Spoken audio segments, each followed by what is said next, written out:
Welcome back to the TwinSpires Jury. I'm Ashley Anderson here with James Scully and Darin Zoccali to talk our best bets and fades of the Thanksgiving week at Churchill Downs and Fairgrounds, where we have a ton of stakes action. And Darin, happy early Thanksgiving. I'll let you start things off today. Tell us what your best bet of the week is and where you're going to play that.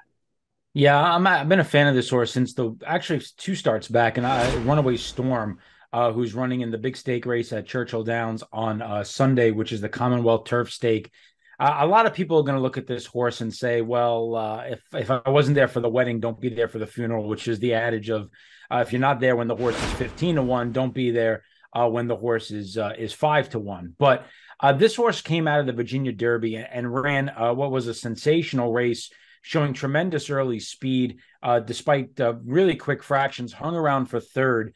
The winner of that race was, of course, Integration, who might be the best American turf horse that there is around right now. And probably if you ask me to make a future wager on who champion turf male would be in 2024, he would take all of my money.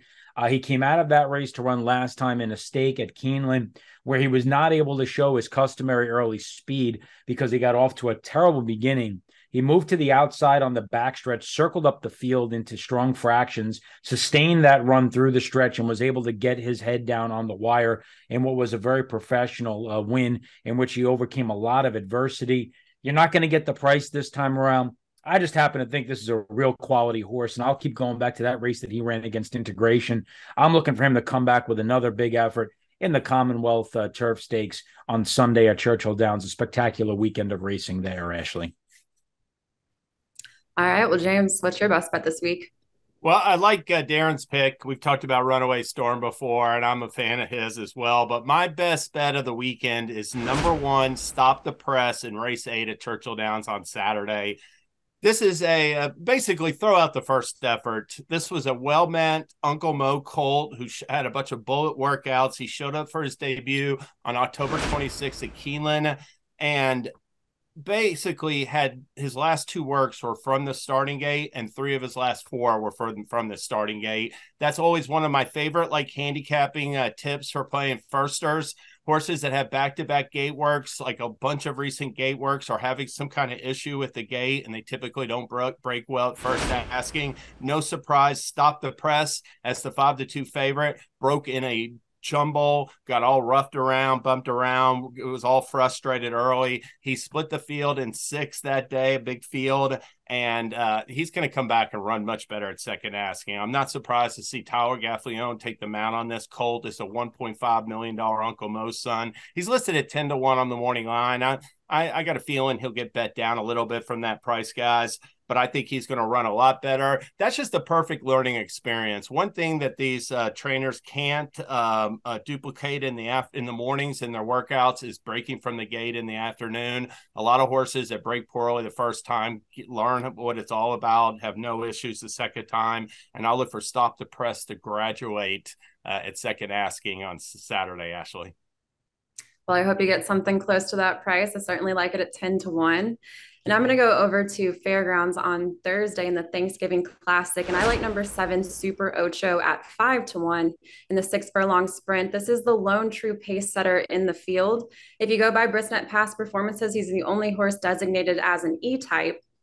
And early pace setters are winning at a very high rate in 6 furlong sprints at Fairgrounds this meet. This is a 5-year-old. He's actually 0 for 5 at 6 furlongs. But he just came off a more than 6-length win in a 5 furlong allowance at Delta Downs on October 26th when he switched back to rider Vicente Del Cid. Del Cid's a 22% winner with sprints. He's also 3 for 6 paired with trainer Amador Sanchez over the last 2 months. And Sanchez is a 19% winner, second start off the layoff. Del Cid also won. His only other start was Super Ocho back in January.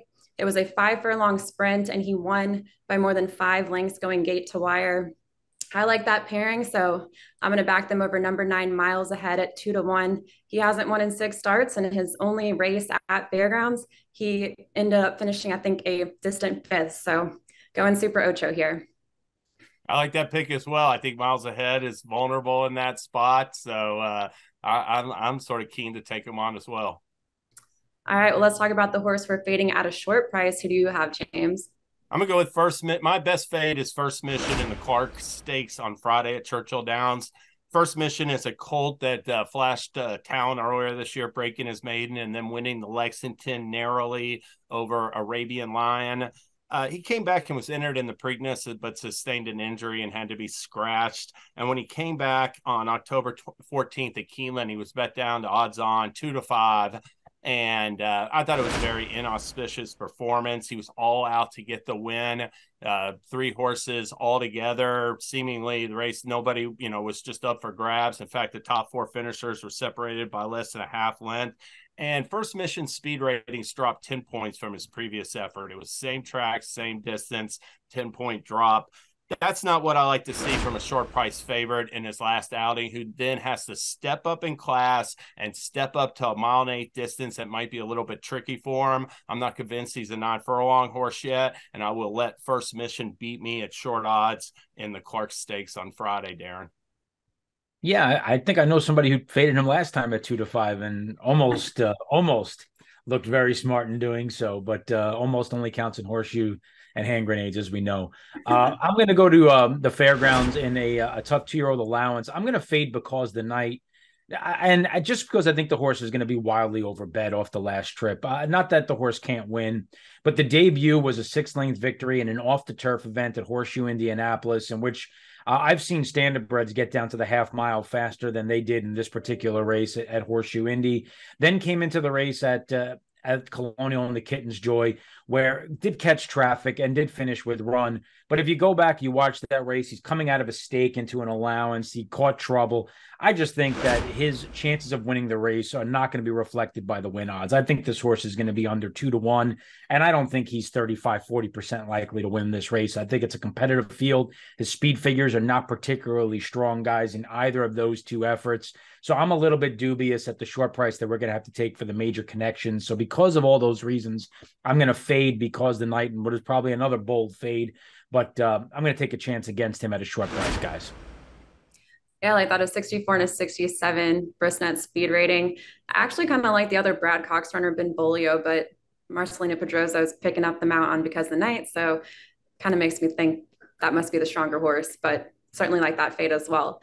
I'm going to be fading number 2, Train to Artemis, in race 8 at Fairgrounds on Saturday in the Panzeretta Stakes. This is a 5-year-old mare dropping in class and was just a 1-length third in the Grade 2 Franklin at Keeneland last out, but she hasn't won in 5 starts. So always the bridesmaid, never the bride.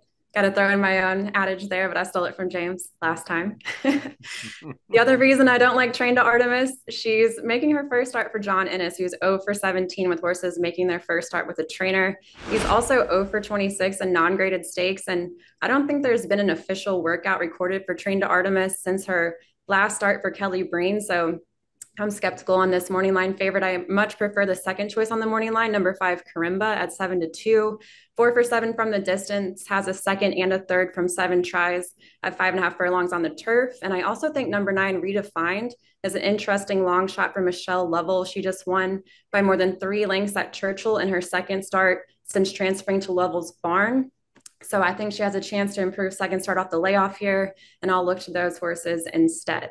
Before you sent in your fade, I was in the process of doing all of my picks, and I had Train to Artemis down, and then I literally went to go type it to send it in, and I see your fade is the same, so I had to go back and regroup. But I agree. I think that she's a fade in this spot. It's a very competitive filly and mare turf sprint. I actually like Going Good in this race, who is a horse that I've always been fond of, and I think she's going to work out a good trip from this outside post, and she seemingly never runs a bad race, and I think she's a good alternative to the chalk, Ashley. All right, well, Darin, before we talk about what else we'll be watching for this weekend, you got any good Thanksgiving week promos?